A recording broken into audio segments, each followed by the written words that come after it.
The Return to the Hollow. The Return to the Hollow, Part 1. Focus question. How does point of view affect the story? We're in the cafeteria hanging orange and black streamers on the table. The librarian at the public library knows Principal Taylor and told him about our unauthorized trip into the Arctic. Helping decorate for tomorrow's Halloween party is our punishment. The journal we found in my dad's office belonged to my mom, Sarah whispers. What makes you say that? I ask, carefully twisting the paper and tapping it to the table. I examined it carefully, and the handwriting looks similar to a letter she wrote me a long time ago, and her name is written inside the cover. Great detective work, Sherlock, I laugh. Well, I've been reading the book from the library, and it's missing pages. The pages that might give us some useful information, of course. Ladies, this isn't social hour, Principal Taylor says. We have plenty of streamers. Why don't you help Mrs. Shoemaker with the skeletons? Later that night, Saba works on her costume in my room. I sit on the bed, the tome we sneaked out of the librarian Sarah's mom's journal open in front of me. The loose pages in your mom's notebook are the missing pages from the book, I say. That's why I brought it over, Sarah mumbles around the pins in her mouth. She's trying to saw strips of shimmering fabric to her fairy wings. I should have had Aunt Tara do this. She's much better seamstress than I'll ever be. Your mom talks about finding the same book we found at the library. She was doing some sort of research on strange occurrences around the town with her sister. I knew your Aunt Tara was hiding something. Does it say why she was researching? Sarah asks. Not that I can tell. It seems to be a collection of research notes. It says, keep moving forward. Make sure everything is in its place, over and over. I read that, Sarah says. It was strange reading her writing.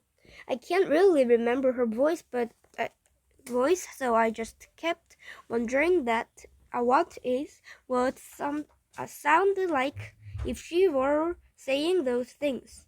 I don't know what to say, so I keep flipping through the pages. She does note an old lantern that hung over Porter's mill front door and how Joan Porter's life was a seamstress. I unfold the large yellowing pages that had been stuffed into the journal. The pages she tore out of the book tell about some sort of geologic event that changed the path of the river. Your mom has a note in her journal that says, no recorded geologic disturbances in area. I read from the yellowing pages. The mill had to close down, and while they were making plans to relocate it, Joan Porter's wife passed away.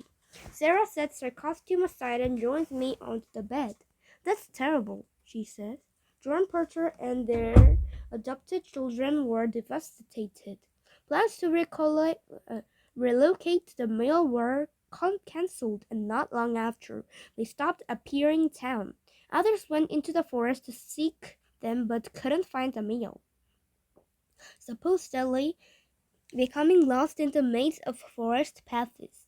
This is sounding more and more like some spooky story, Sarah whispers. Totally, I say as I unfold another page torn from the book. Look at this, though. It's a map, Sarah exclaims. An old map of the Hollow and the town of Porter's Mill. The river doesn't run in its usual path around the woods. Circle the day's mark. I point to a spot close to the top of the map. It's faded, but it looks like it says Porter's Mill. I suddenly get the chills, but then I stop myself. Things are lining up a bit too well for me to accept coincidence as an excuse. I think about Halloween night last year, meeting the strange boy in the hollow and being chased by those laughing voices. The whole thing seemed like a big hoax, and it was completely possible that the kid and his friends were just playing elaborate jokes all along. Sarah or I had seen a young boy that at the Cave of the Lost and by the lake when we were camping. They could have easily been the ones who pulled all the pranks and framed Rob Turtle, and they could have been in the library that day we found the tome. Will took the bait hook, line, and sinker. I looked at Sarah's face, which was filled with fright and more than a little sadness. From the inside, the joke seems incredibly cruel. From the outside, our reactions probably seemed hilarious. All this could just be a horrific joke by some nasty kids, I say, trying to sound comforting.